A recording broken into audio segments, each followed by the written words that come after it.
the door at our event today and welcoming everybody. It's so wonderful to have you all here. And as Javan just mentioned, to be amongst like-minded people is such a blessing in these days where we don't always have the same amount of connection as we did a couple years ago. So it's wonderful to sit with everybody tonight and to share some thoughts on our food security. As a matter of housekeeping, we're going to ask everybody to stay on mute. We do have two portions to tonight. The first is a semi-formal presentation portion where we're going to chat and share some information. And then after that, we're going to have kind of a Q&A session where we can have some discussion. So until we get to that discussion portion, while we're doing the presentation, we'll just ask everybody to stay on mute, if you don't mind. And that just helps to eliminate any background noise and feedback, just so that it's easy to understand and hear everything that we're going to talk about today. Any other housekeeping that you can think of, Javan? We already got a couple of questions here in terms of how long it's going to run, do you think? And I think that's a good one to jump into just so folks can get a sense of expectation. Absolutely. So we are planning for 90 minutes, so an hour and a half for our presentation before we get into our discussion. So it might be a little bit shorter than that. It might go a little bit longer if we have some really great discussion in the Q&A portion, but that's going to be our target tonight. Awesome. I think that's good to go, Nat. I'll let you take it away. Fabulous. And just as one more point before we get started, I am joining from an off-grid property in northern Alberta. And so I am actually running this from my phone. And I'll talk a little bit more about what life is like for me up here, but I don't have the best internet. And so it means that I have to use my phone for these presentations. And what that means is I actually can't see the chat while I'm presenting. So forgive me if it seems like I might ignore questions as we go. It's just that I can't see them. If there's something really pressing, then Javan's going to be keeping an eye on that. And we will get to questions that are posted in the chat when we get to our Q&A portion, just so that nobody feels ignored as we go through this. But we will get started. Welcome. I am so thrilled to see all of you joining us here and to see that there's such interest in food security. I think it's on all of our minds right now, even more so than perhaps it was before. As we get started today, this is a webinar that's being offered through Regenerative Living, which is one of Javan's babies, and Reskilled Life and All Points Design. So I'll be able to introduce Reskilled Life a little bit in my introduction, and I'll leave the others for Javan, as those are his mind babies. The topic for our webinar today is steps to food security, and the goal is to introduce the first of those steps tonight. Before we get too far into that, though, I should introduce who I am. Who the heck's talking to you and why tonight? My name is Natalie Pepin, and I live up, as I mentioned, in northern Alberta, about 2 hours north of Edmonton, not quite, near Athabasca. And I live here off-grid in a cabin that I built with my two hands, along with my friends and my partner. And we are 100% off-grid in that there are no lines coming to the property at all. There are no power lines that go through our property at all. No gas lines, no sewers, no water lines, nothing like that. And we live here with our children. I have 5 children. And our teenagers aren't here all the time, though. They really like being in the city. So they're down in southern Alberta with Dad. We live here and grow our own food. We raise livestock for our protein, and we do a whole bunch of wild harvesting. I run Reskilled Life, which is an organization dedicated to helping teach and to help people connect with traditional skills. And that's traditional skills of all sorts. However, we have a great focus on indigenous arts and homesteading skills. Food storage falls under our homesteading skills mandate for Reskilled Life. I am Métis, and so a lot of what I teach is focused around my culture, including some of the food topics that I like to focus on, which I mentioned being wild harvesting, but also food preservation, which was a really, really important skill historically. I started out my education studying environmental science and environmental management at Lethbridge College, and switched over about halfway through and transferred to Harvard, where I studied environmental management, however, from a more of an economic perspective, and also looking at food systems. So although I joke that I spent 6 years at Harvard to become a farmer, it is kind of true. Everything that I studied is absolutely related to what I do now. However, the practical skills are quite different. My day looks quite different than I thought it might when I was in school.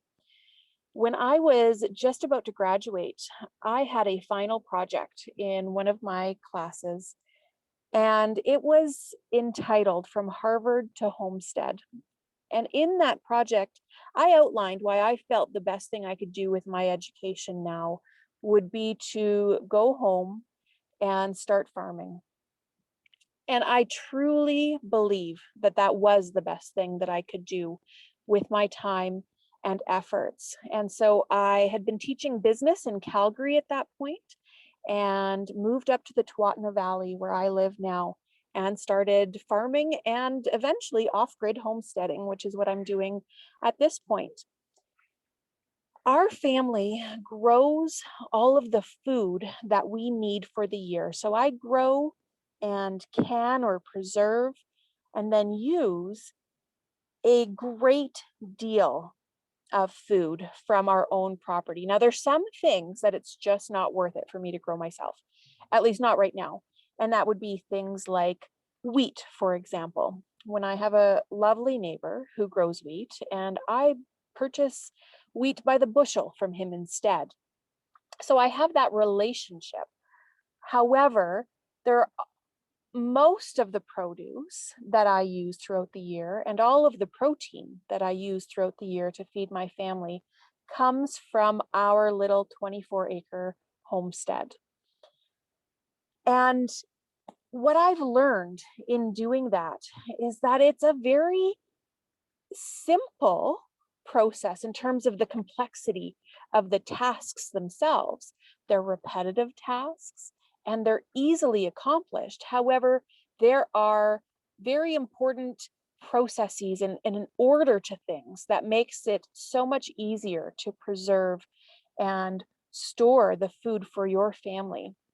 Now, we're going to get into why we want to do this in a few minutes, and we'll get into a bit of a discussion about what it is we've put together for people in helping make food storage and food security easier for families.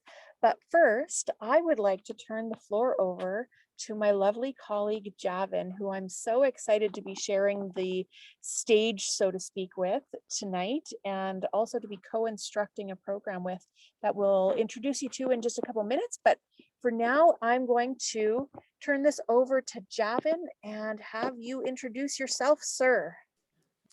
Thanks so much, Nat. It's just a thrill to be working with Natalie. We've been friends for a number of years.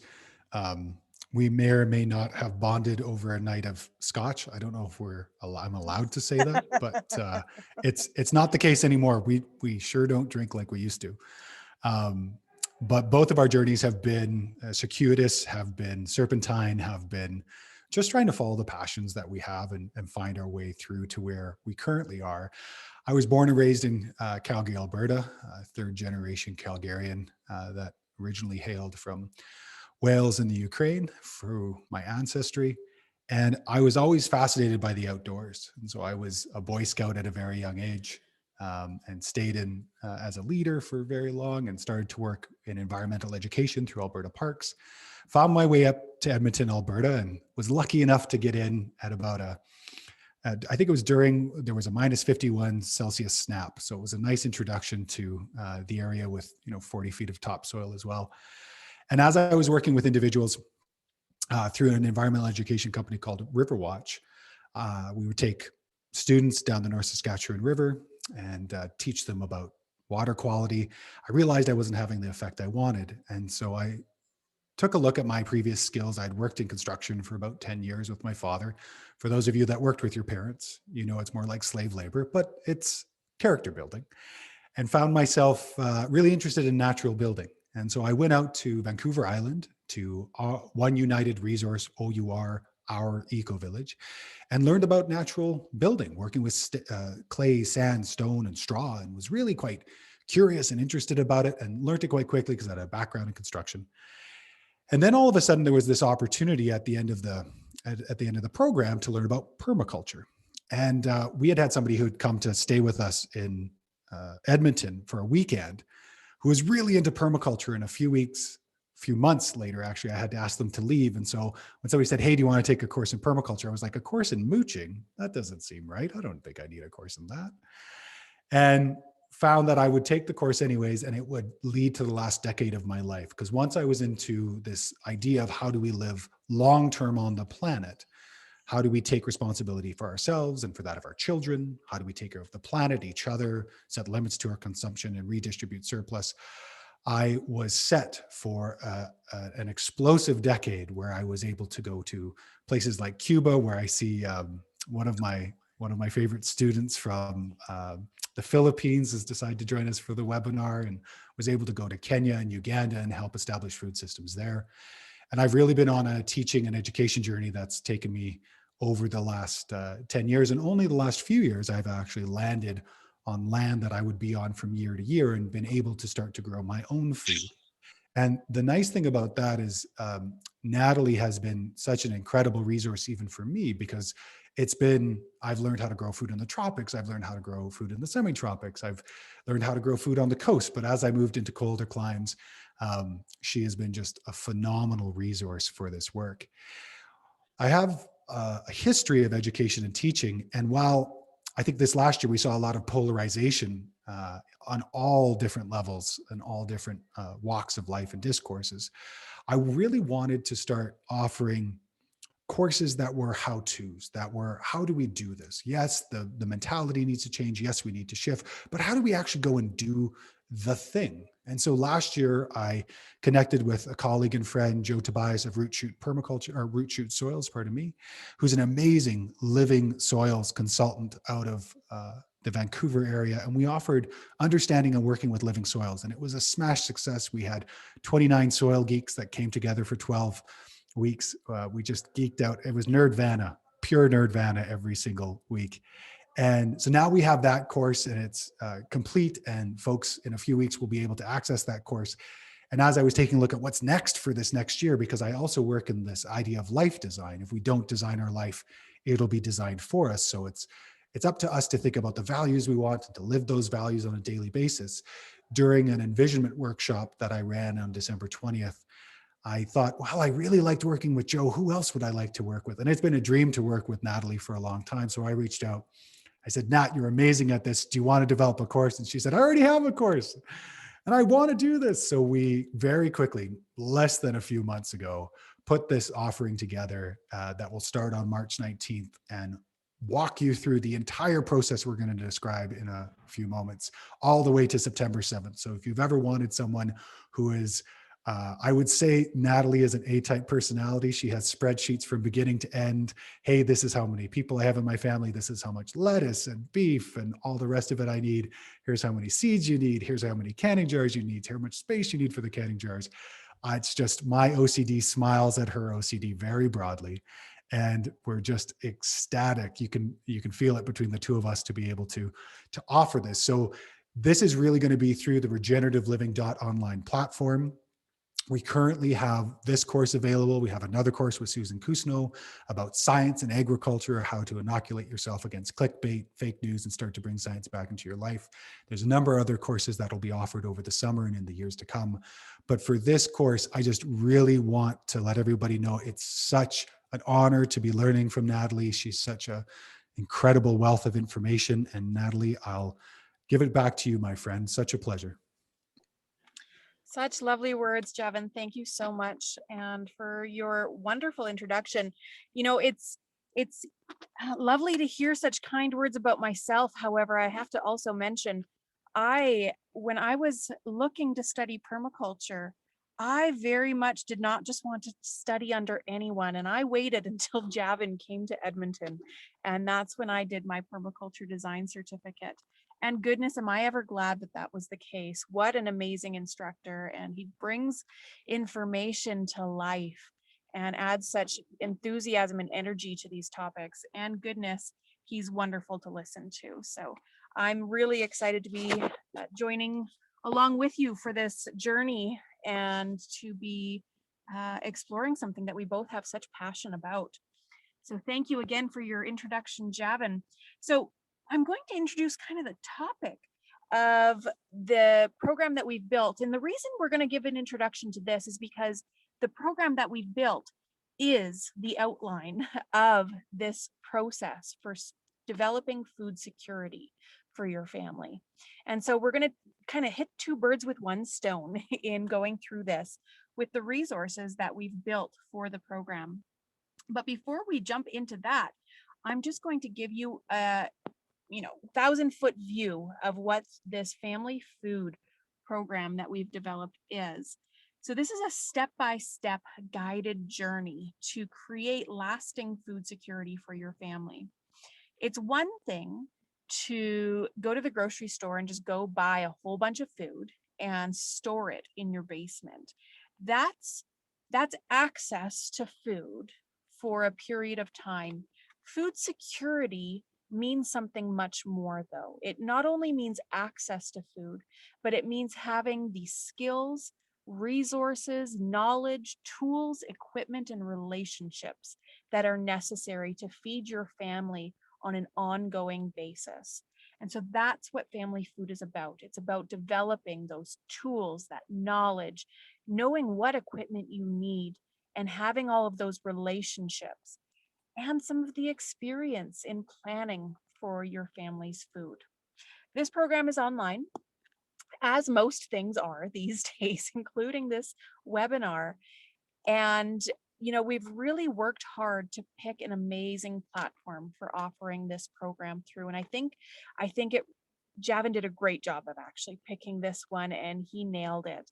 It's a very intuitive, interactive online platform for this program. And it is full season support. So again, it's one thing to learn about things in theory in the winter when we're dreaming of our gardens, and it's quite another to walk hand in hand with a group step by step through the entire process, from planning to seeding to harvesting, all of the steps in between, all the way up to preserving and eating that food.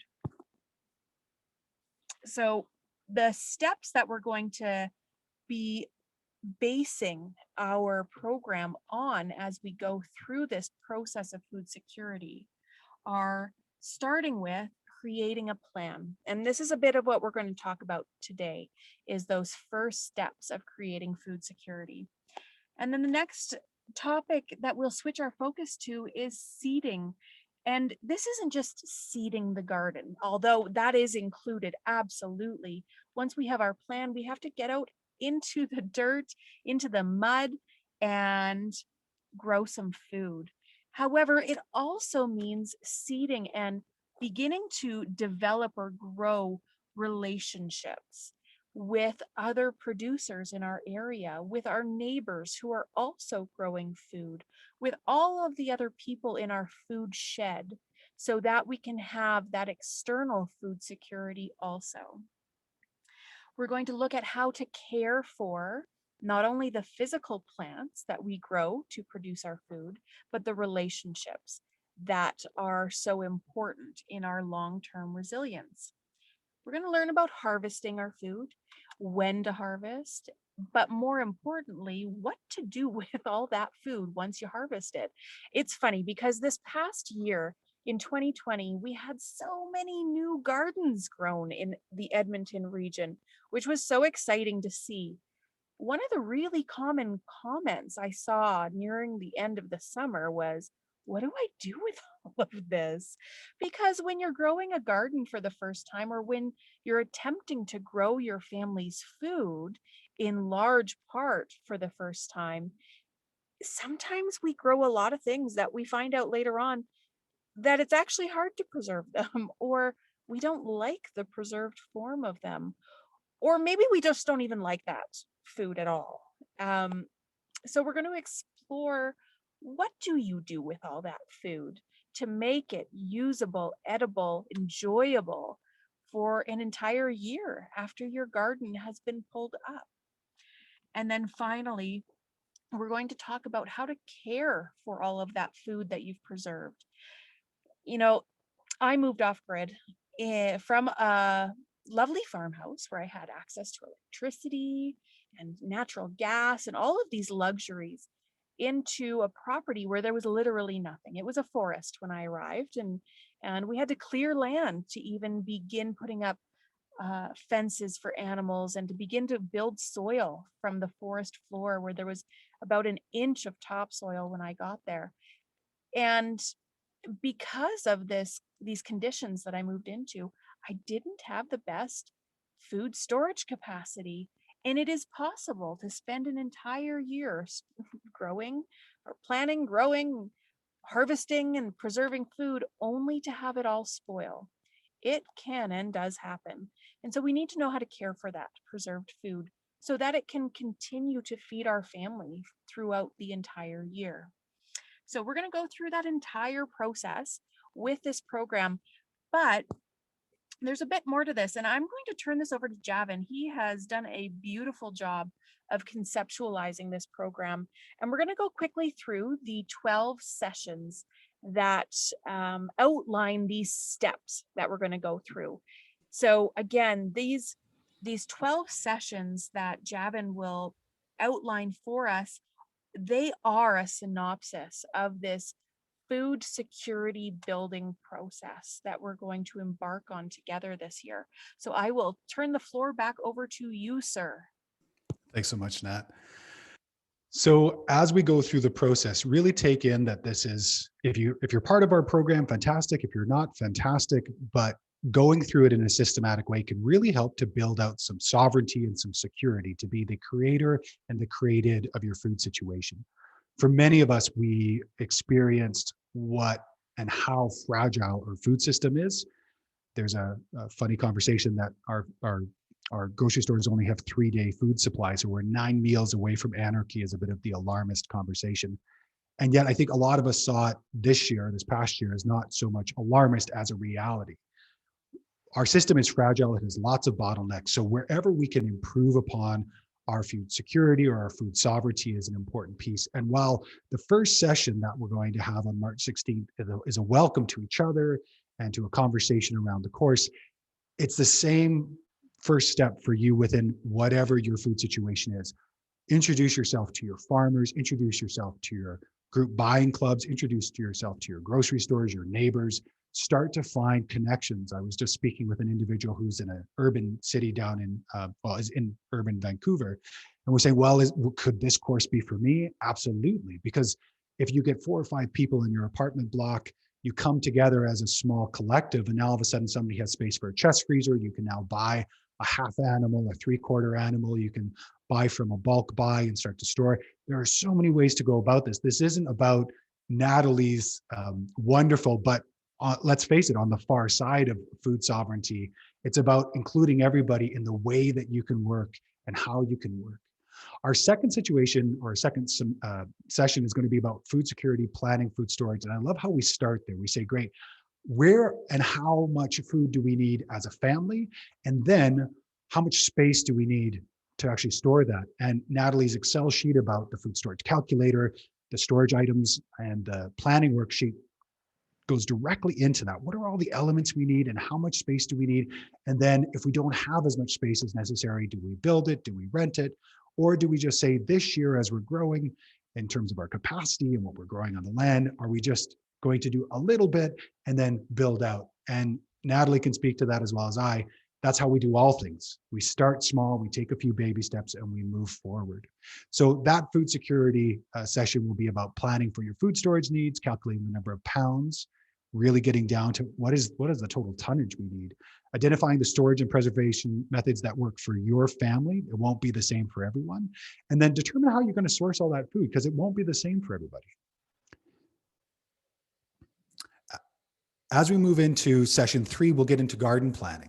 So if we do have space, how much space do we have? And then say we have unlimited space, how do we put all that into productivity? And if we have a smaller amount of space, how do we use that material or that space to be used? We'll talk about creating plans to transition your family's need into that garden plan. And so much of what Natalie's done is systematize this. So here's how many seeds we need, here's how many rows we need. Everything has been put down to the letter. Again, type A, super OCD, I love it. We're going to take a look at equipment list for basic gardening. What do you need? What don't you need? There's a lot of conversations that folks think they need everything out there. You can start with very little equipment. What does seed companies look like? We'll talk about some local alternatives and some really nice local seed companies. Some of the bigger companies are already starting to run out. This is earlier than last year, so I want everyone to take note of that. We're already starting to see a year-to-year trend of selling out of seeds, which is a great opportunity for small seed companies to start up. If you love a certain plant, to start growing it and collecting seed. We're going to spotlight in some of the big calorically dense vegetables and fruits, potatoes, carrots, beans, and peas, and then high value crops like tomatoes, and talk about harvesting. And so again, we've got a garden planning tool, a companion planting handout, veggie seed yield chart, and garden reading lists. Then you have to start thinking about your protein. Where does your protein come from? And this isn't to say everyone who's in the program has to be a carnivore or an omnivore. Wherever you are in the eating spectrum, vegan, vegetarian, you'll find value in this process, because what we're trying to say is, where does your protein come from? We know that we need protein in our diet. It is a macronutrient. So we need to understand where that strategy is going to be from. So where are we getting that from? Let's talk about some starter livestock. Not everybody can go right up to cows or sheep or pigs. So what does rabbit, quail, and chicken look like? Understand meat storage options and understanding herd shares. And again, we've got some great tools, yeast conversion chart, understanding herd shares, and a couple of reading lists for that session 4. As we move to session 5, we're going to start to take a look at the big picture. Where are we in our local food shed? Who's around us? Where are the farmers? Where are the nurseries? Where are the small scale productionists? Where are those individuals that can help to support us, support our family? And where can we put dollars into our local community that will come back to us? We say it time and time again, every dollar spent in your community is $5 or $10 in repetition. It's spent in our community. And more that's true. I know we have lots of global options for purchasing, but when you invest in your local community, Natalie's a great provider of pork in her area and beef. And when you buy from Natalie, you not only support her, but you support localizing that food. If she has funds and interest and gets that feedback, she'll then do it next year and the year after. She'll start to experiment. Now you're actually starting to invest in that local food conversation. We're also going to talk about engagement strategies. So yeah, it's one thing to say I'm going to reach out to my farmers, and it's another thing about how to do it, how to ask some tough questions to farmers. I can tell you this much, having been a farmer as well, and I'm a reluctant farmer right now and have some great farmers around me, asking tough questions about how they manage their animals. Natalie's been there, I've been there. We're going to share what we've learned about that and how to forge relationships in the food shed to meet your family's need. There's going to be a great farm database list as well and some engagement handout. And then once you're starting to get this bounty, and it comes quick, how do you start to put it away? I think everybody waits too long. I know I do, to start preserving the bounty. So we start off with canning, jamming, and freezing. How do you do it so that way you don't have to spend a lot of time, money, or energy? What are the easy ways to go about, and really to start to think about buying or accessing materials soon? I think that's an important thing. We saw a huge deficit in canning jars early in the season. I was thinking about seeds in December and canning jars in January, just because I've seen what the rush looks like in terms of materials. So we're going to understand the role of sugar, acidity, salt, and heat in preservation. It's a balance that most people get wrong in their first couple of years. Natalie and I have some great horror stories that we'd like to share with everybody. We all learn from mistakes. They just don't have to be our own. You can learn from our mistakes if you like to. Save yourself some time, money, energy, and not to mention sleep. We'll create a plan for how to do that canning, recipe safety. That jar calculator is gold. Knowing how much food you're going to produce and knowing how many jars you need, and then how much storage capacity. Taking a look at altitude conversion. As we change in altitude, we have to change a couple of our variables when we can. Canning guides, yield conversion chart, equipment list, and safe canning list. So we'll be moving into all of those pieces. Session 7, we'll get into foraging for food. Natalie is a whiz at this. This has actually been my primary way of connecting with my food for years. And we're going to get into identifying fruits, teas, and herbs. I'm always on the lookout. I found a Saskatoon patch to die for this year. I'm propagating from it. I took about 20 pounds from it because it was just a side road attraction that nobody has touched, did a little pruning. So we'll talk about some of the herbs, the fruits, the teas, understand the ethics and etiquette of foraging, which Natalie does brilliantly. Going to take a look at opportunities for urban foraging. It was a big part of my urban living was how do we forage in the urban setting? There's an incredible amount of food waste that comes out of urban settings. And this is one of those areas where I think a lot of people in urban conversations will get a lot. Understand the tools for foraging. So what tools do we want to use? What does hygiene look like when foresting? How much do we leave? Talk about etiquette, edible herb and plant list, and regional foraging. We're going to get back into preserving at session 8, talk about pressure canning, the big, oh my goodness of canning. So many people turn away from pressure canning, but it's not as hard as it seems. Again, Natalie's been there, done that. I don't think either of us has blown up any kitchens, but it's always the worry and the fear. So we'll talk about that. We'll talk about canning meats as well. So it's one thing to put everything in the deep freeze. It's another thing to work with drying and canning and even fermenting meats. So we'll talk a little bit about that. I'll talk about my experiences of creating deer prosciutto and other cured meats and wild harvested meats. So we'll talk about equipment and the role of salt and heat. We'll talk about pressure canning methods. And again, going into that jar calculator, canning guides, yield conversion, equipment list, and altitude conversion sheet. So we'll talk about all that as we go out of 8 and into 9. And the nice thing is that these sessions are built over the season. So we start in March 16th. We end at September 7th. It's not every single week. Lots of space and time. We're going to follow the seasons together and have a nice group conversation. Now we're going to get into one of my favorite, fermentation. It's no wonder we love anything bubbly, anything carbonated. Our bodies crave that carbonation. It's an ancestral memory that we need it in our diet. So we'll talk about equipment, we'll talk about safety, we'll talk about some phobias and fears. We've got some great recipes to share with folks, a couple of do's and don'ts. And then we'll go back into dehydrating and root cellaring. So when we have everything left, what does solar dehydration look like? What does electric dehydration look like? And what do we do with those materials? There's an incredible array that people really miss out on when they don't realize that so much of this can be dehydrated. It stores more nutrients per ounce that's put in. And it's also easy to rehydrate throughout the season. We're finding that out as we're creating fresh salsa from dehydrated tomatoes because we didn't have time to can. We're bringing those out as of the last couple of months and making fresh salsa, which is so lovely. Again, we're going to talk about the equipment involved in that and then a root cellaring veggies chart as well. In our last 2 sessions, sessions 11 and 12, we're going to get into pantry items. So what do we need to store all this food? We're going to talk about the materials you need, the storage you need, making sure that the cabinetry and the airflow and the humidity all work. We're going to talk about good storage methods for dry goods because we do buy some dry goods. I know I do. And how do we use that? We're going to have a great calculator for using.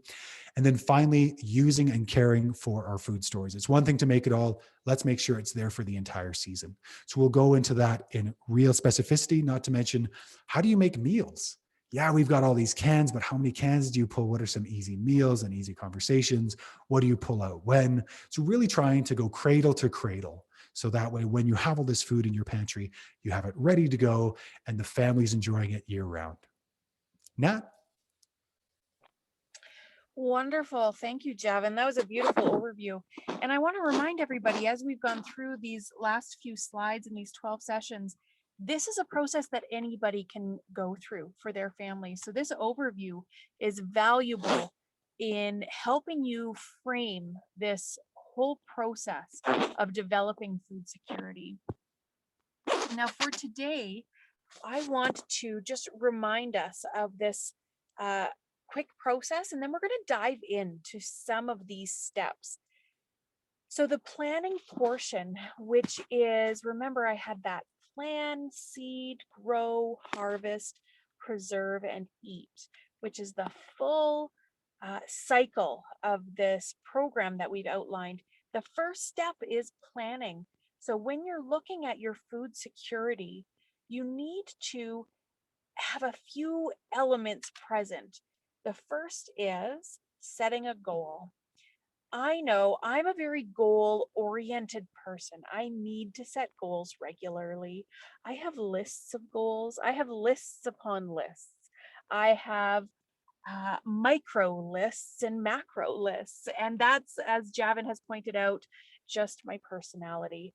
Regardless of whether that's what you normally do, we're going to look at and stress the importance of setting a goal for your food security.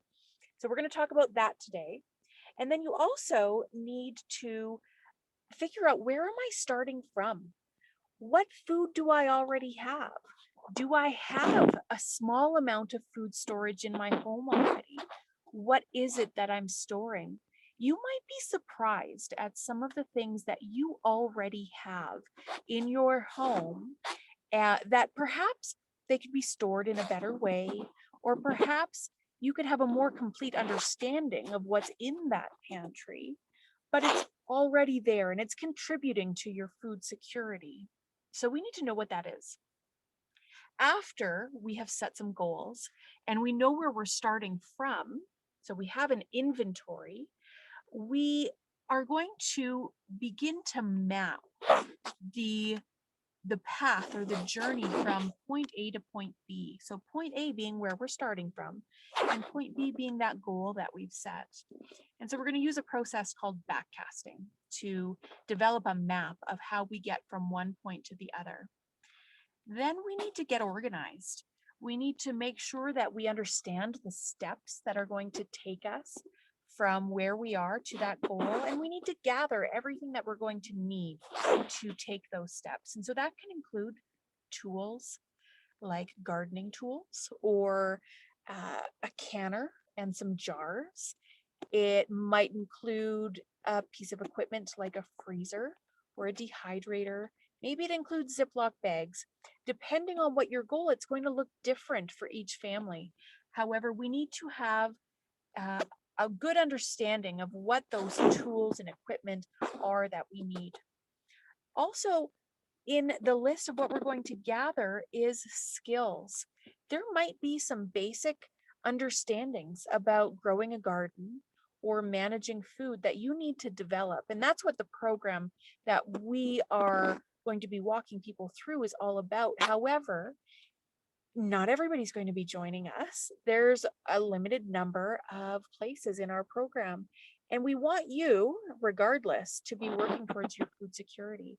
So there's going to be sources of information that you need to gather together and learn about. How are you going to grow potatoes? How do you cure a potato so that it can be stored?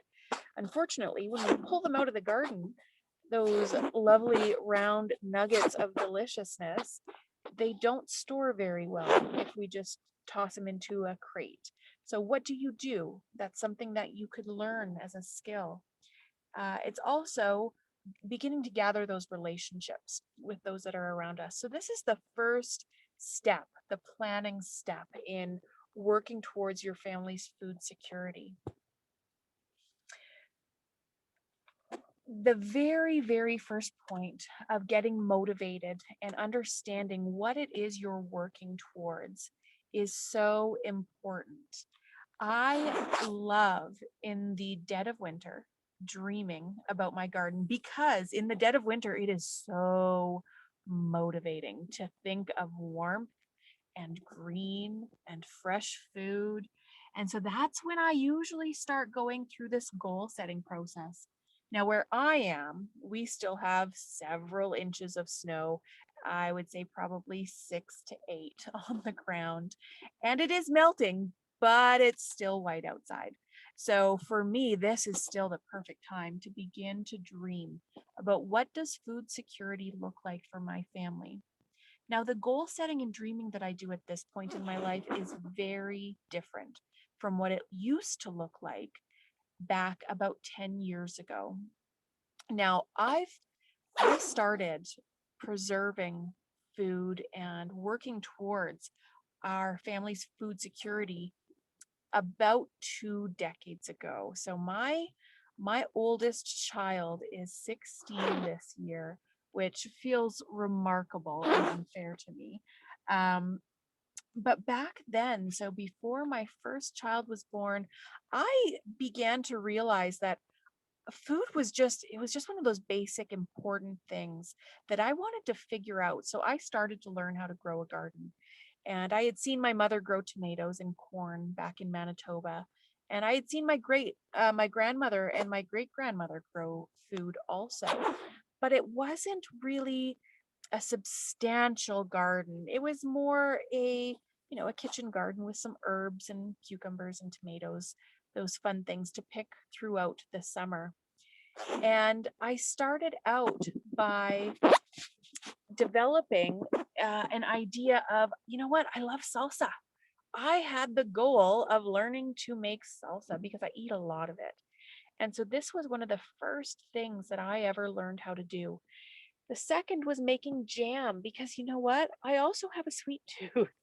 And I used these tiny little micro goals to slowly increase my family's food security and my knowledge base and skill set towards managing our family's food. Nowadays, my goals are very different. I'm not learning how to make jam. However, I am creating a goal of how many pounds of berries do I want to preserve this year. So last year, I preserved over 100 pounds of berries and apples. So typically, I'll preserve about 200 to 300 pounds of apples every year. Now, that's a lot. So that goal that I might set based on where I am now is very different from when I started out. And the way that I got from way back then to this point now was every year improving upon my skill set, learning a little bit more, and creating an even more motivating goal. Hey, Nat, It's important. we just Yes. had some, sorry, Nat, to interrupt. We just had some feedback that it sounds like there's, I don't know if Alistair's playing with a zipper or something on your lap, but there's quite a bit of like zippering feedback coming from your mic. Interesting. No baby around. Okay. Um, Might just be the connection. Thanks. Yeah, it could be our connection. I'll keep an eye on what's going on around me to see if there's anything that could be. Thank you for that. No worries. So the next portion of goal setting is making sure that our goals are measurable. So this could be a quantitative or qualitative goal. In learning how to can jam, that was very qualitative. It was a check mark, yes or no. Did I learn how to make jam or didn't I? Whereas my goals now are quite quantitative. I am looking for a certain number of pounds to preserve for my family as my goal. And so this is an aspect that we need to consider is, are we looking to, check something off the list of I learned how to do this, or I've had this experience now? Or is it a certain amount of food that we want to be able to preserve? Is it a certain type of food that we want to introduce into our family's pantry? And then finally, there's always an emotional side to our goals. If I get excited about something, it's so much more likely that I'm actually going to follow through on that. And, when I think back to when I started developing these skills in earnest and when I made food security a priority for my family, I was a single mom at that point. And one thing that I experienced is that food costs a lot of money. And as a single mom with 4 kids, I I worried about how I was going to continually feed those children. And so, in setting the goals that I did, and in taking the really big leaps at that point to learn how to butcher my own meat and to start to garden in earnest, the goal that I had was a feeling of security that I could provide for my family, regardless of my level of income. And that emotional aspect has been a North Star. It's been an important guiding light in this process for me. So, whenever you're setting a goal, think about what is that final state that I'm reaching towards, and what are the emotions tied to that? How do I want to feel with this goal that I'm setting or in this area of my life? And that can be really motivating when things get tough, when there's other things to do. The laundry needs to be washed, there's work to be done, perhaps there's fishing to be done, or recreation. Having those emotional understandings about why this is important to you can be a really important anchor. The next step, now I have posted and made available a tool for starting with the step of assessing. So this is where we take stock of what do we already have in our home, and what are our current eating habits for our family. So the tool that we've shared, and Javan's going to post that in the comments for us, are a series of sheets to help you go around your house and get organized with what it is you have in your house.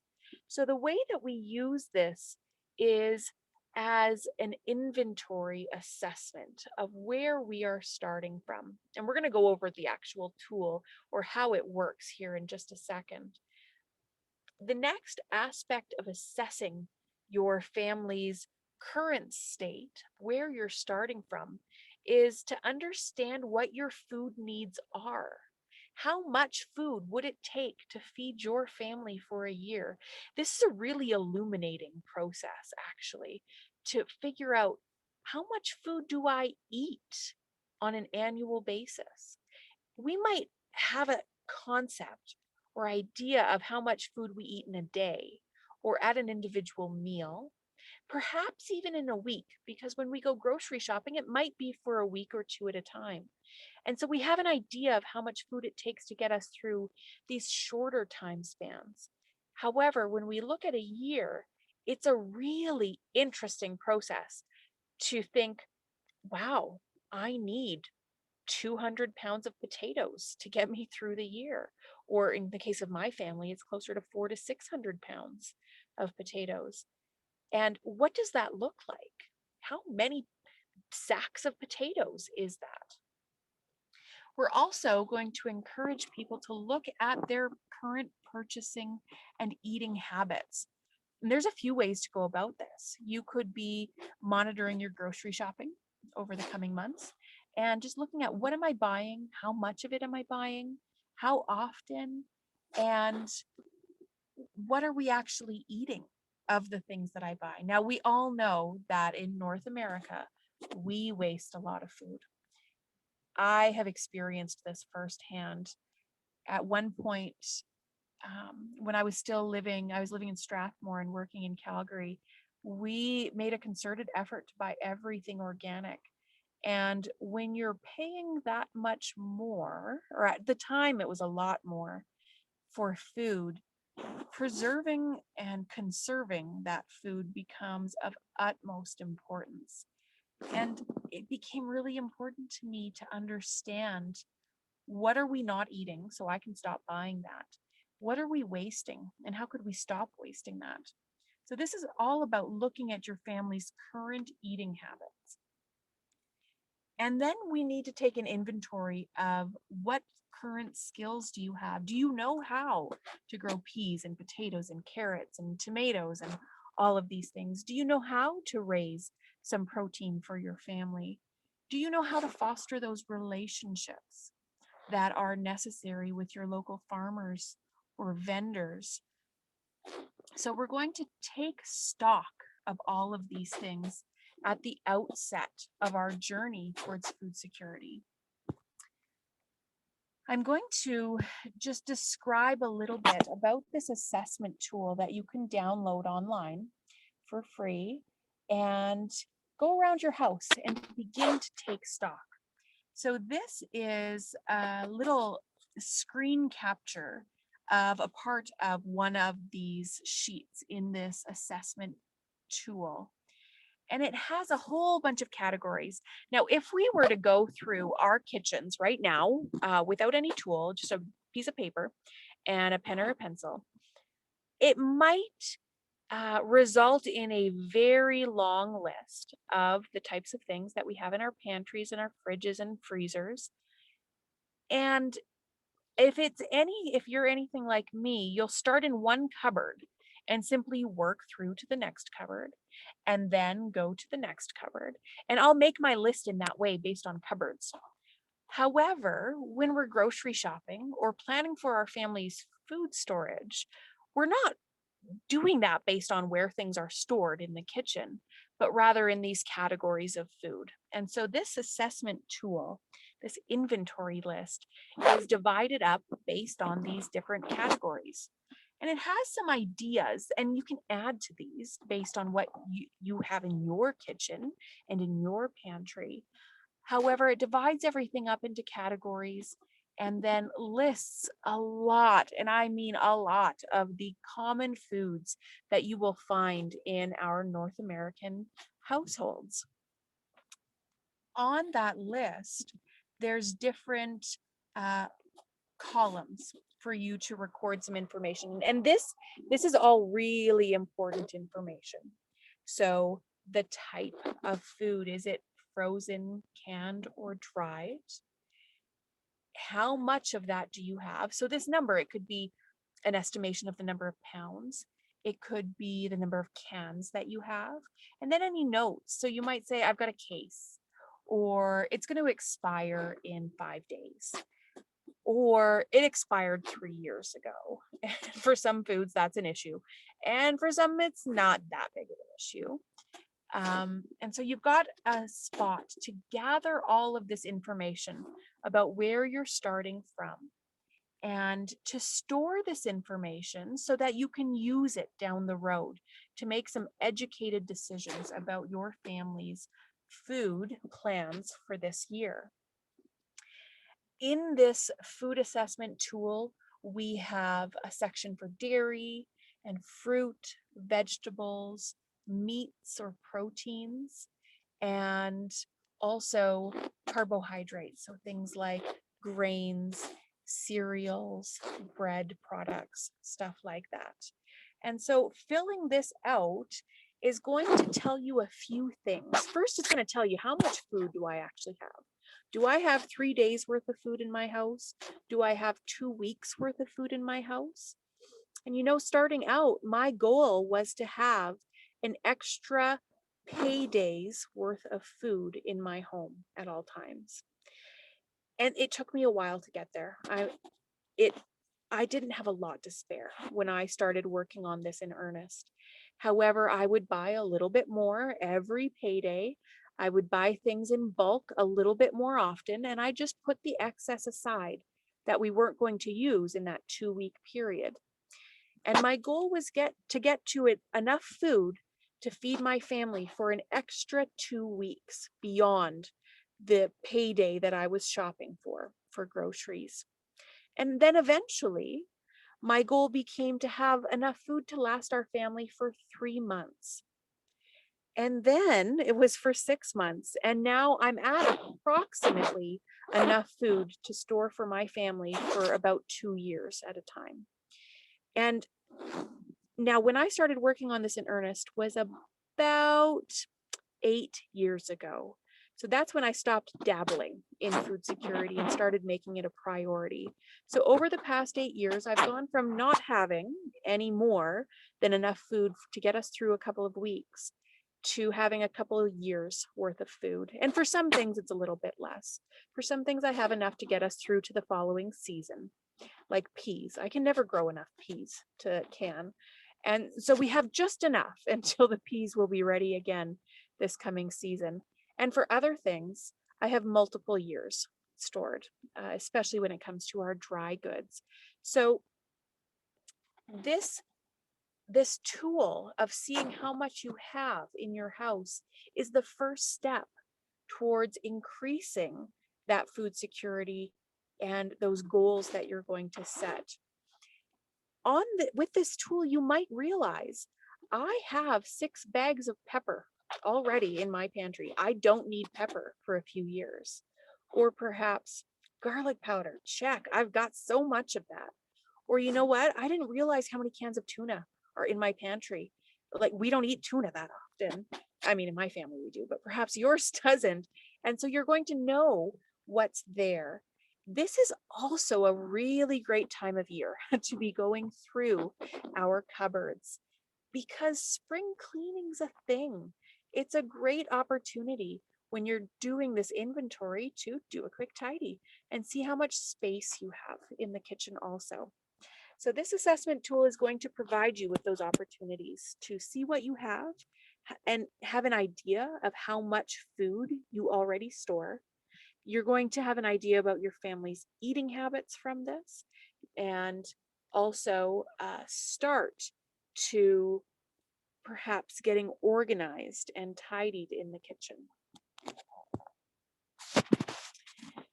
After we do this assessment, so we look at where we're starting from, we've set a motivating goal, we understand where we want to get to. So perhaps it's a couple weeks of extra food, a couple months, maybe it's storing all of my fruit or simply having dry food storage, things like rice and pasta in the house.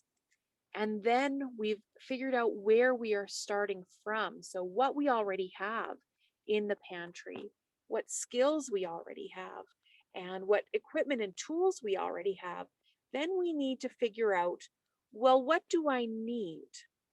What does my family need for the year? And, you know, I love spreadsheets. I'm not going to hide that fact. I'm a nerd and math makes me giddy happy.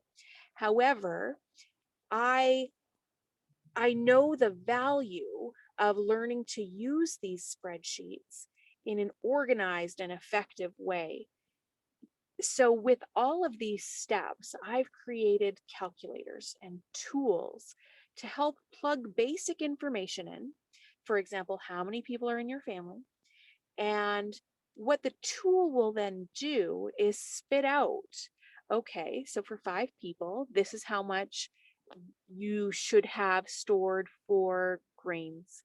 And this is how much you should have for produce for the year, based on the average amount that the North Americans eat at any given meal. And so all of these numbers are pre-programmed into this calculator so that you have minimal input that you have to put in there, and it gives you maximum information.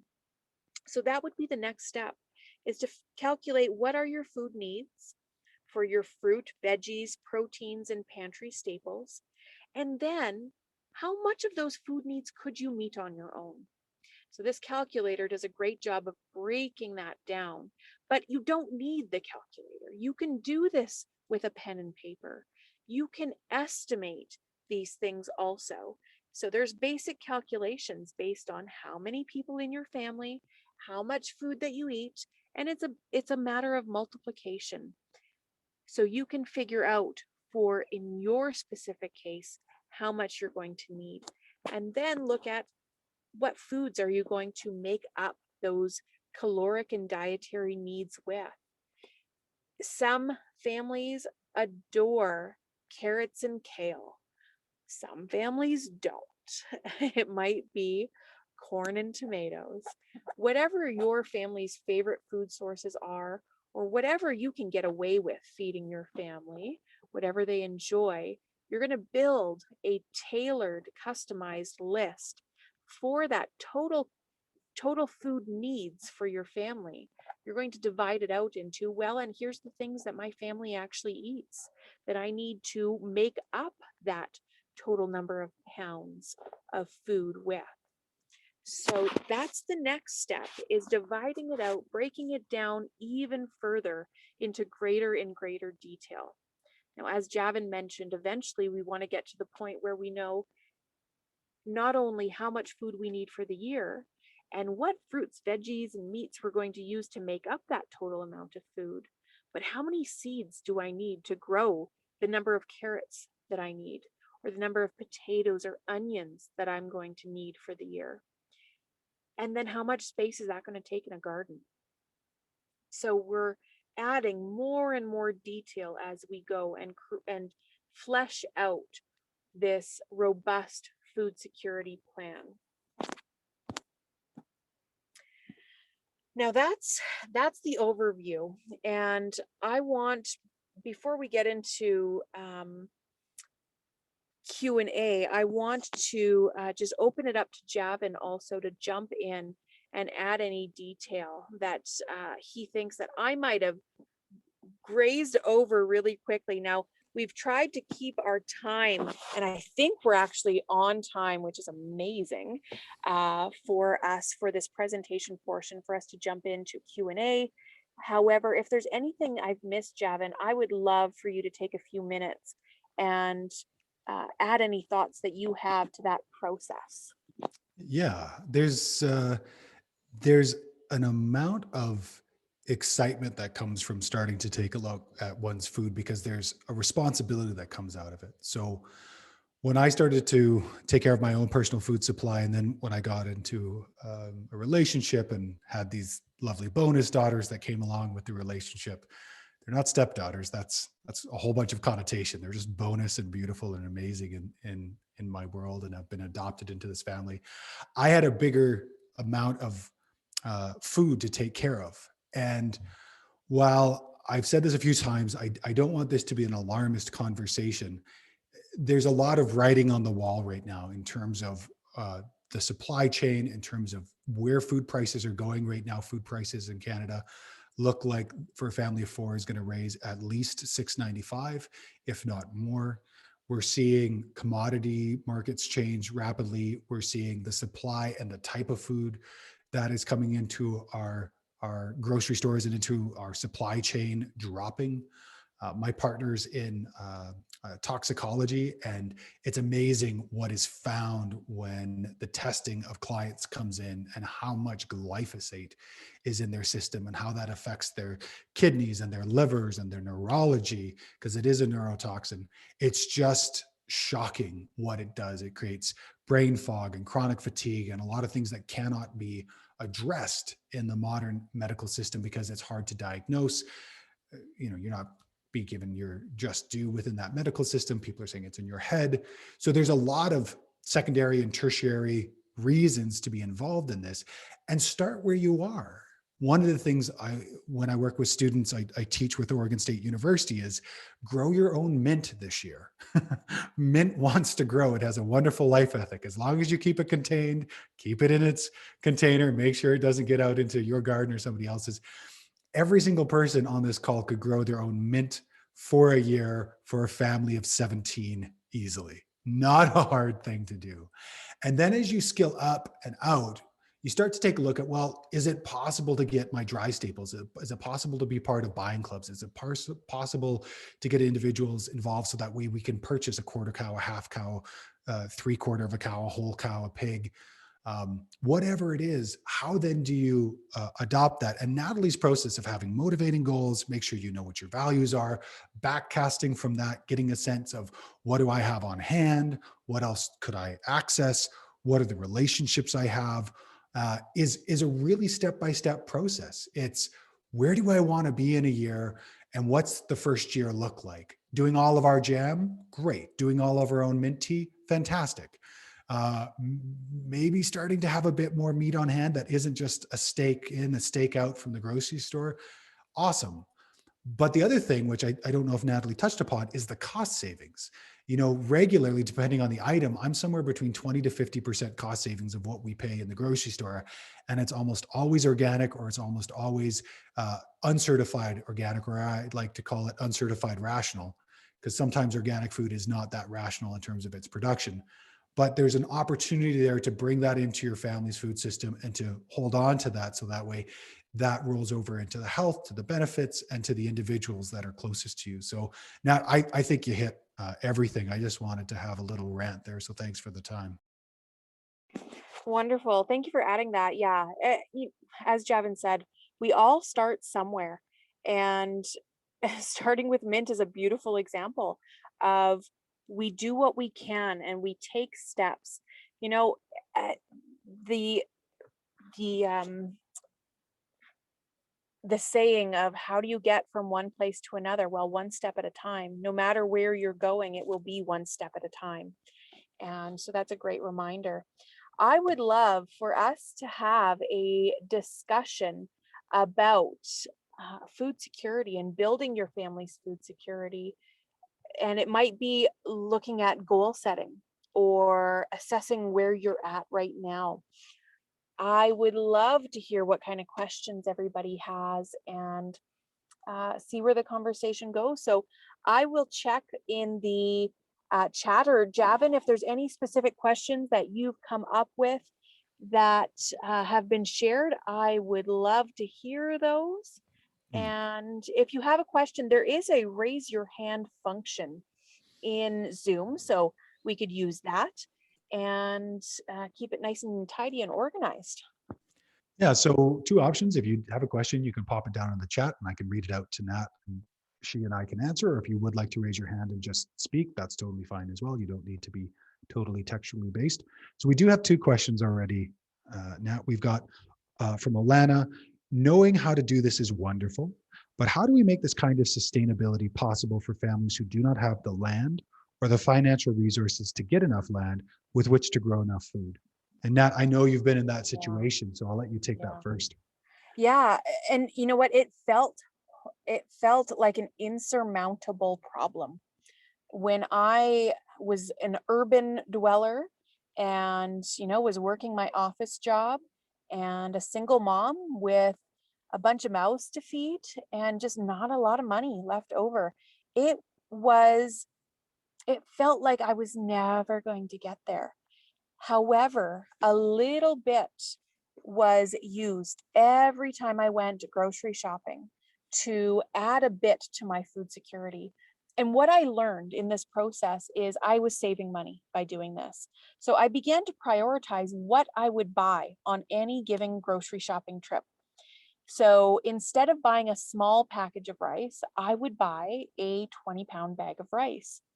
That I couldn't buy a 20-pound bag of rice while I was buying 20 pounds of pasta, though. I had to have an organized plan of how I would divide out my food security efforts. So, food security doesn't mean living off grid and having a 1 acre garden. That's not food security. That can be food security for certain people. However, everybody can take steps towards their families' um, food security, how much food they have stored in their house, the relationships that they have with those around them, perhaps with neighbors who grow an abundance of tomatoes and just have to give so many away because there's just too much. Or there's, of course, the uh, the classic zucchini on the doorstep. There's people that we can trade with. If we start to grow one thing, we can begin to trade and bless others with our excess and be the recipient of the blessings of other people's gardens. So I absolutely hear that question, and it's an important one, but we don't need to have land in order to have food security. And everybody's situation is going to be different, but everybody can take steps towards building that food security, even if they don't have land. Great, great points, Nat. I think one thing I would add is one of the reasons why I love purchasing a few times a year. One, I'm very typically male in that way. I don't like going to the grocery store. So I like buying my staples once or twice a year. I like buying my meat once or twice a year. That for me is worth everything. That the grocery store is in my basement. But at the same time, it's about what's the investment of it. So I'm also a confessed spreadsheet lover. As we take a look at inflation and we take a look at investments, investing in our food, I know I'm going to eat that food.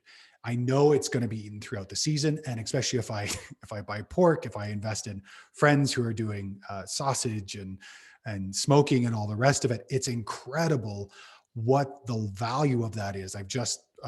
I penciled out the pig this year, and I'm saving anywhere between 40 and 60% in terms of what the cost of those cuts would be this year, because of inflation, because of rising price of food, because of what I would pay for those cuts. So it's an important piece to remember that sometimes just taking the time to purchase that food and put it in some storage capacity, however that works. I know my brain always hears when I hear that goes, well, I can't do this, this, and this. Yeah, but what can you do?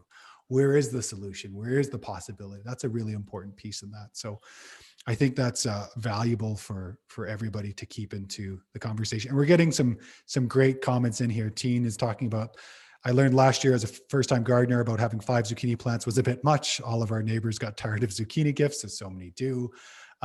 Zucchini chips, sliced, a little bit of tamari either side and dehydrated, are just, they are the snack of kings. Just have to throw that in there.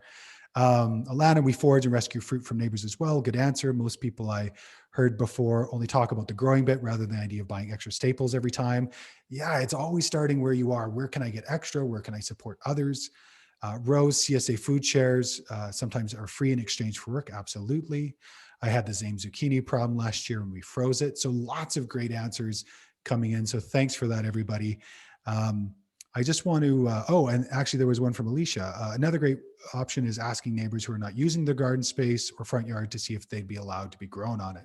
There are often many seniors who love their gardens but can no longer garden and love to see the garden daily and can gift them some produce in return. Works awesome in urban settings. Absolutely. You know, that's been such a boon for me in urban situations. We have a question from Mischivia Rose. I'd like to have extra for extended family.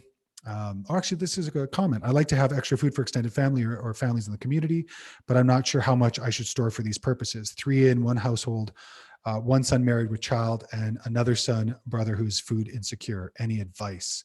So it sounds like, Nat, that's a question about how do you budget for all those extra individuals who might be part of that food need as need arises. Yeah, that's a really great question. Actually, this is something that I work out for in our case also. So I mentioned I have 5 kids, but 2 of my kids don't live with me full time. They live in Southern Alberta. Now that's 6 hours away. So they're up for part of the year, but not the whole year. And in that circumstance, I still include them in my full food storage plans as though they lived with me full time. And the reason I do that is, as a mother, I have a responsibility to them.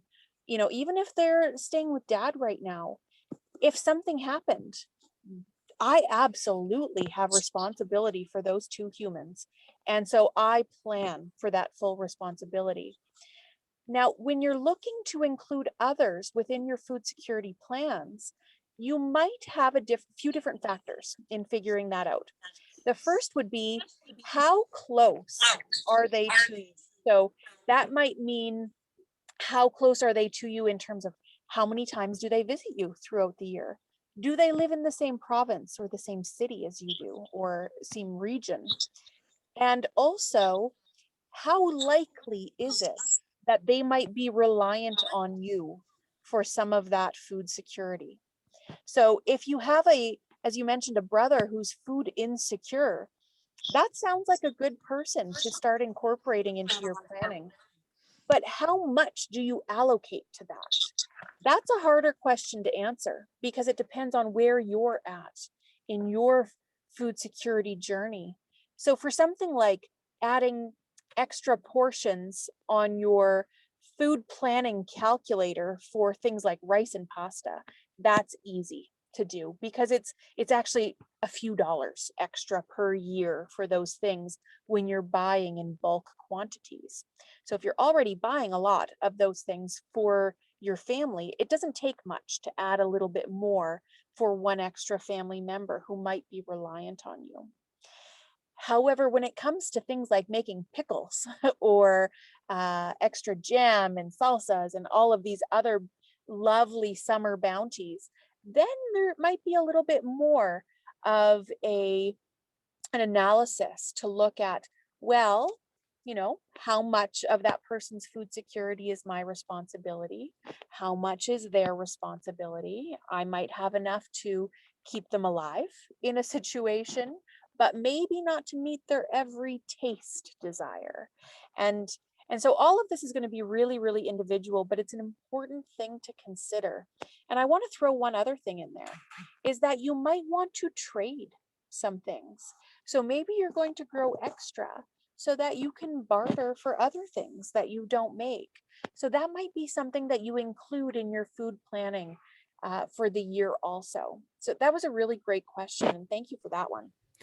I'll add to that, and Natalie's an aspect of this, and I have family members who are on this call, so there's a lot of connection here.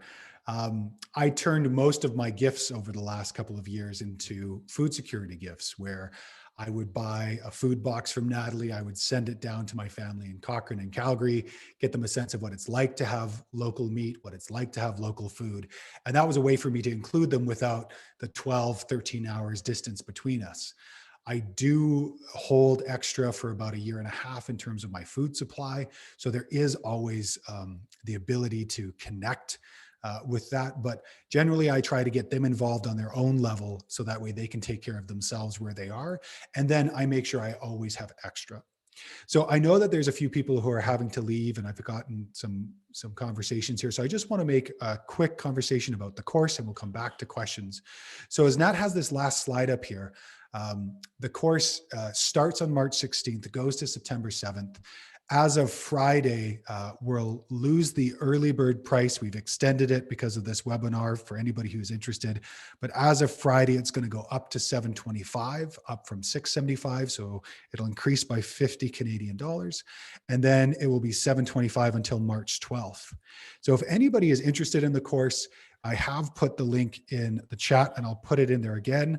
And I'm just going to share my screen here and show folks a bit of an overview here, and we'll come back to you in just a quick second.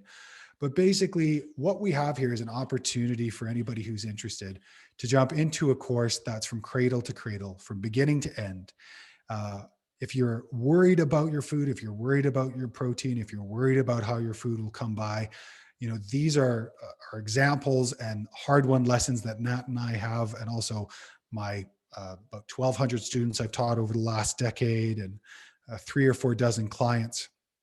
This is a great photo of me picking all my garlic scapes by offering my labor to my local farmer, picking the garlic scapes, turning them to garlic scape powder, because their problem is my solution. So there's a lot of little stories and conversations we have about this. We talk about, can we have enough time, enough effort? What about a short season? What about waste? We go into detail with that so you can plan, grow, and store your food. We have 12 modules, 24 hours of education, 6 spreadsheets, 12 food strategies planned, 20 years of collective food growing knowledge between us, a community of food-focused folks, not to mention a partridge in a pear tree. It comes at the end, it always does. And then we have all of our sessions plan by plan, step by step. And the great thing is that it's such an intuitive learning platform. I've been on such terrible learning platforms over the history of my education online. It's so intuitive, it's step by step. It has a great take me to where I was button. So if you leave and you want to come back, it's all there. You'll have access to this forever. As long as the internet and this website is up, you'll have access to this. It's not a short time supply. We'll talk about different fowl. We'll talk about different berries. It's going to be Tuesdays at 5 p.m. PST, 6 p.m. MST. Anywhere else in the world, we'll do 90 minutes of instruction, 30 minutes of Q&A. And every single session, as we showed you before, we've got exercises, we'll have homework for you to go off and do, and you'll have a support network. We have a back end community. Ask questions. It's a little bit like Facebook without the prying eyes of Facebook, which is always great. It's just us being with a group of food-minded folks to play and enjoy. Lots of resources, lots of skills, and again, that pricing. So again, Friday is when the course price goes up. As I was saying before, we all have to learn from mistakes. They just don't have to be our own. And I have to say, I haven't found somebody better to teach this course than Natalie, which is one of the reasons I reached out. She is such an incredible force of nature when it comes to these conversations, and I'm just so pleased to be working with her. Our good friend Ted Hargrave, if you know of him through Marketing with Hippies, Marketing for Hippies, actually had Nat help him build his food security plan, and was so grateful for it, because even if he's doesn't have land, which he doesn't, even if he's traveling, which he is, he still has more food security. So do you need food experience growing to be in this course? Nope, not at all.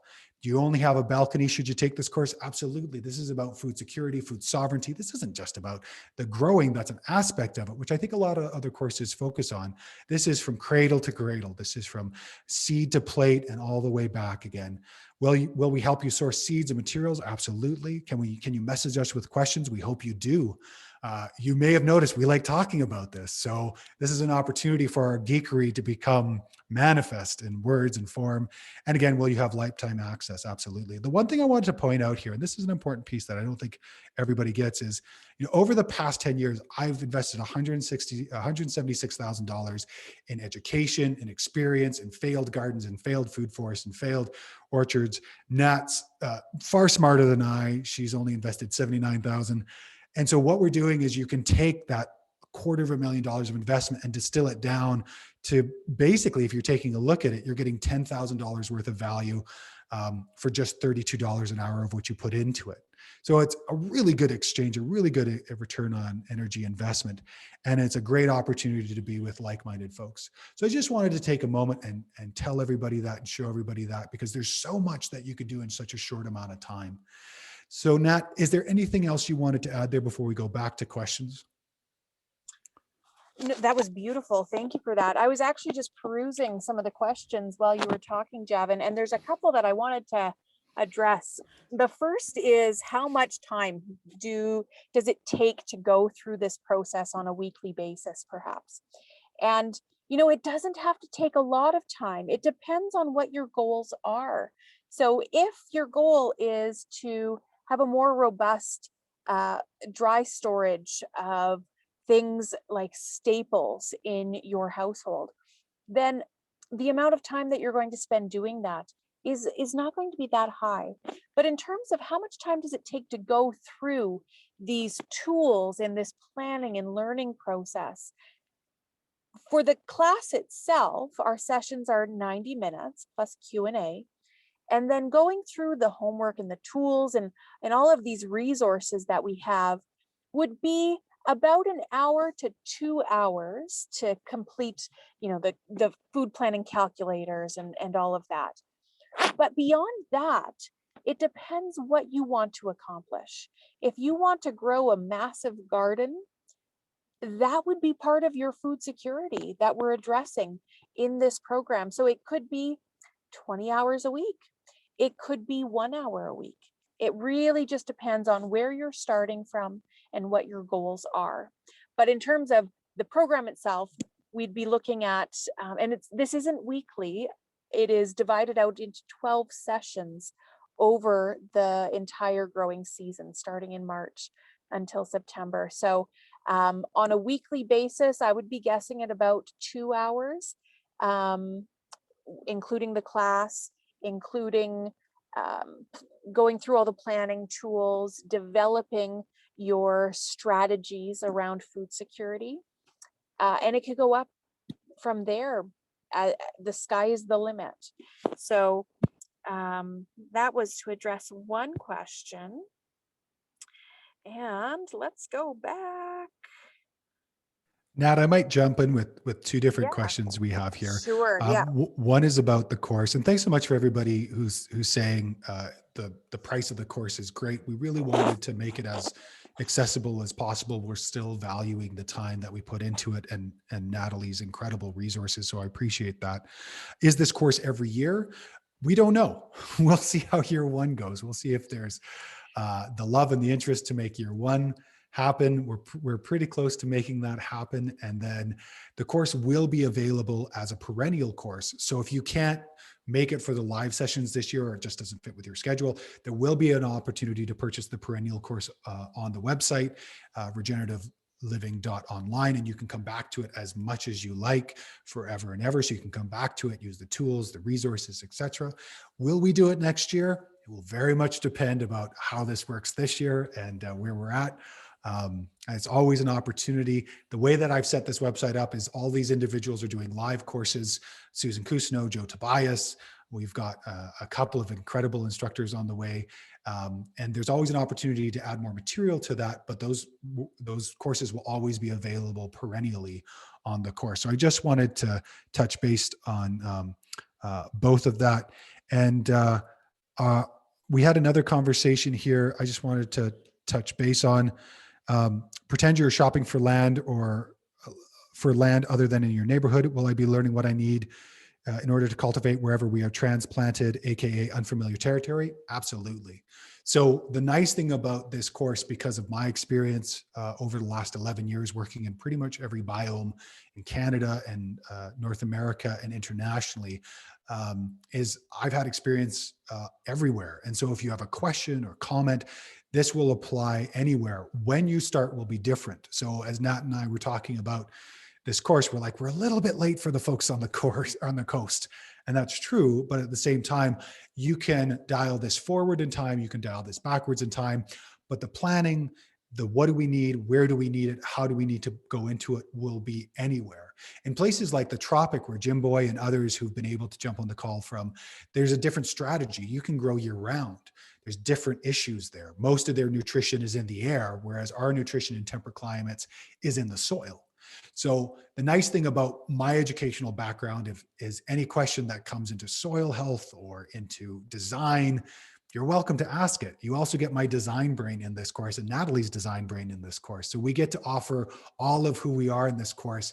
Yet the focus is by the end of this course, you're going to walk out with at least the process. We can't say anything besides that because I can't say how motivated you are, how much you want to get into it. At least I can guarantee that you'll have the process of how to do this and the time, the experience, the motivation. That's up to you.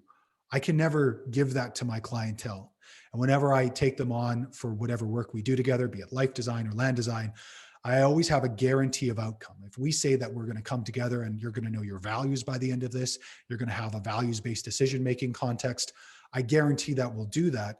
How much you use is completely up to you. So yes, you will be resourced and skilled in terms of how do I apply this to different areas. And again, if you're in the course long-term, we'll still be in that course and there'll still be an opportunity to answer questions throughout the span of the live course. Now, did you have another question that you had Yeah. detailed there? There's another one that I think is important is talking about changing climate. And, we live in a variable system that is dynamic and ever changing. And what that means is we experience changes in our climate. Both natural cycles and man-made cycles are affecting that. So will this apply to a cooling of our climate? And this is an important thing in my mind every year when I start my garden is in what ways am I going to safeguard my efforts and to ensure that I can keep these plants alive long enough to contribute to my family's food security. And so we are going to have opportunities to discuss some of those different growing resources and methods so that we can adjust our efforts to a changing climate. That's a really important one. Another one that falls into that rather than temperature is precipitation. We have seen a lot of drought in a lot of places over the past few years. And so when we look at our garden plans and our implementation plans for our gardens, we're going to be talking about things like water management, managing frost or managing for frost and for hail in the efforts that we take in our gardens. So yeah, that's an important discussion, and I'm glad that that was brought up, because we have a lot of uncertainty when it comes to living in an environment that changes over time. So yeah, that's a fabulous point for us to explore all of these different methods for keeping our plants alive, regardless of what is being thrown at us. Great point. The important thing to know is that predictions are wildly variable and can be both true at the same time. So I got a number of friends and colleagues that are in the climate conversations, and we could go any way in the future. There could be a solar flare, there could be a grand cosmic event, there could be anything that comes at us. This course is built around how do we adapt? How do we adapt to what's coming to an uncertain future? So while Nat and I are not fond of predictions, we definitely take the road of how do we protect ourselves and our family as much as possible by playing all the outliers at the same time, truly hedging our bets. So I think that's a really important piece, and I'm glad people brought it in. For anybody who's interested, yes, this recording will be available. It will be available on the regenerativeliving.online platform. So if anybody would like to, you can sign up tonight to the platform. Doesn't mean you're committing to anything, but in a couple of days, we'll make sure that this recording is up and available. And so you can view it at your leisure. It'll be one of the free elements of the platform and give you a sense of what there is on there. So you can send that to folks if you like and get them into it. So I appreciate that, as people are saying where this is at. And similarly, if this is not an opportunity for you right now, but you know somebody who would be great for it, or you'd like to tell people about it because you think it's important, please do share the link. It would be wonderful to get more people into this type of work. The great thing about all of these little decentralized elements all across the world means that there isn't a pull on centralized utilities. There isn't a pull on centralized foodstuffs, water supply, you name it. It means that we are decentralized and we take responsibility for our own individual needs. And then as we have excess, as I do right now, I figured out carrot growing this year in spades. I have enough carrots for at least 3 other families. And why I say I'm a reluctant farmer is when I come to this beautiful place that has a lot of quilts. This is a lovely center I'm in. All of the lovely ladies who work here are like, I heard you have carrots. Why won't you bring them? Why won't you sell them to us?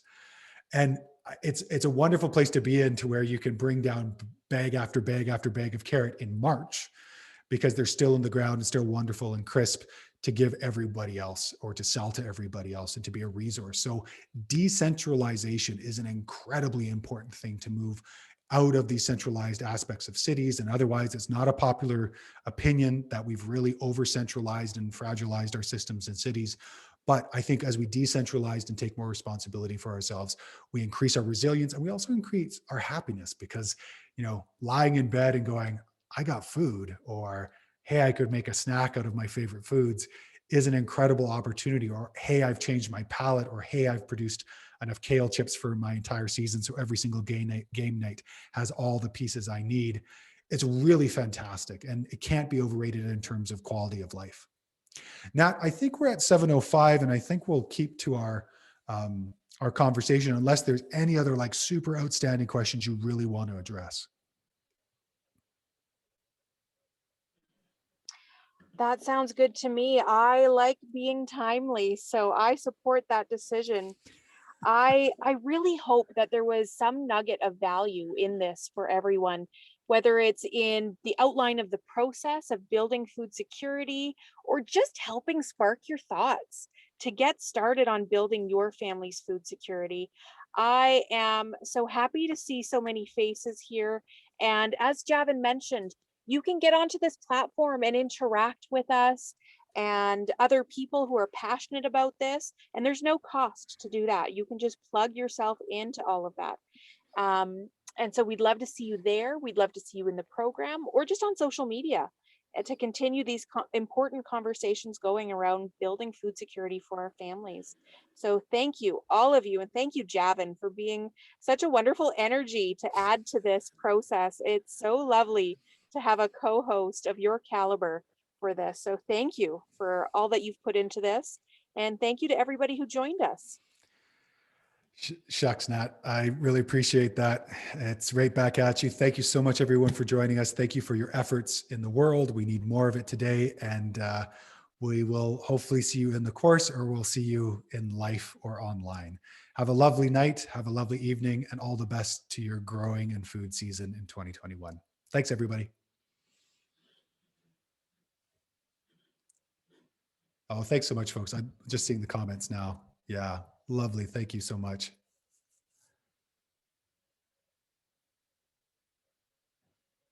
Oh, thanks, Chalet. Great to have you here. Awesome.